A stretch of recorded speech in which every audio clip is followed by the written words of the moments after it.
Do you remember when President Obama was president of the United States? Most of you do.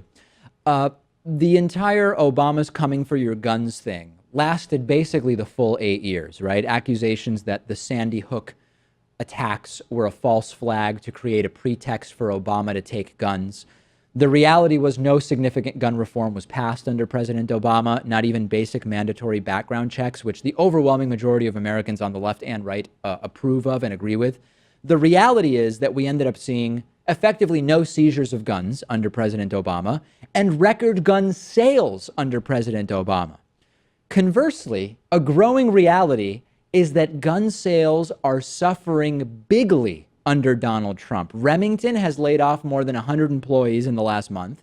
One executive said that the company was expecting, quote, a different political climate.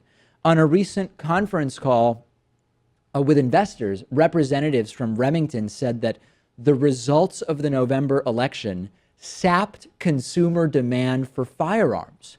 Jürgen Brauer, the founder of Small Arms Analytics, said gun sales are below expectations. In January, his company had predicted that about 4.3 million guns would be sold during the first 3 months of the year. About 400,000 fewer guns than the estimate were actually sold during the first quarter of 2017.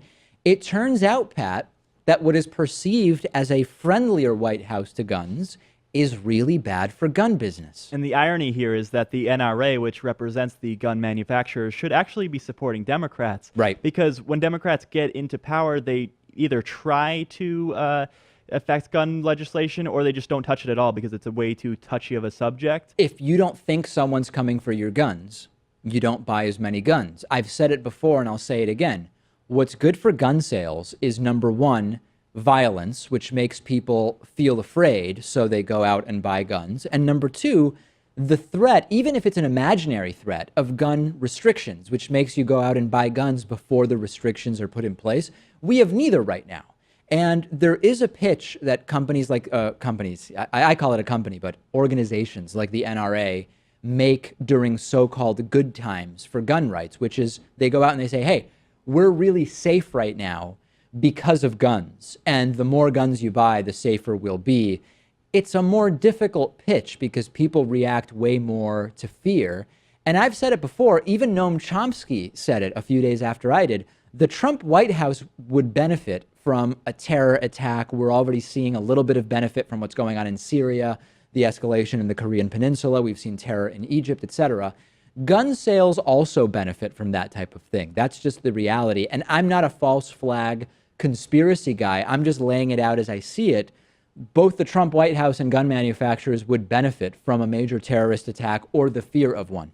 Yeah, and the paranoia coming from the gun-owning community when Democrats are in charge is just completely illogical because even when they had the presidency after the Sandy Hook massacre, they couldn't pass something as benign as background checks for everyone. That's right. And when that should really be the proof that it's very difficult to do anything significant with gun safety. You had attacks which had the reality, shootings, mass shootings, which had the idea of guns being used to commit horrible crimes on people's minds.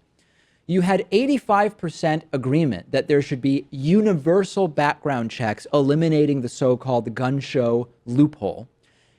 And you still could not get it passed. And part of this also has to do, Pat, with the reality that our elected officials don't actually do the will of their constituents, because when you have 85% of the population of the country saying, yeah, pass 100% coverage background checks for any gun transaction, period, and you still don't have our elected officials getting it passed, clearly it's not because there isn't constituent will to do it. It's because the elected officials are not representing the will of the people in their legislation. Luckily, there was some backlash, though, because Kelly Ayotte, the senator from New Hampshire, Right. lost her seat. And I think a big part of that had to do with her vote against universal background checks. Now, Trump said she lost it because she didn't support him or something, right?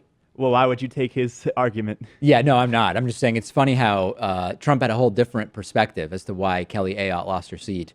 Was she, big picture, like a more reasonable Republican in your mind? I saw her that way, but I might have been influenced by the fact that she's from New Hampshire and Northeastern Republicans are just generally conceived of as less crazy, like Susan Collins from Maine. Not that I agree with everything Susan Collins says, but Do you like? Are you familiar with her Well, actual policy? I think just living in a swing state, you're incentivized to go more towards the center. I mean, Yeah. look at even the Democratic Senator Joe Manchin. He's practically a Republican because he's from West Virginia. Yeah, that is interesting. That's for sure.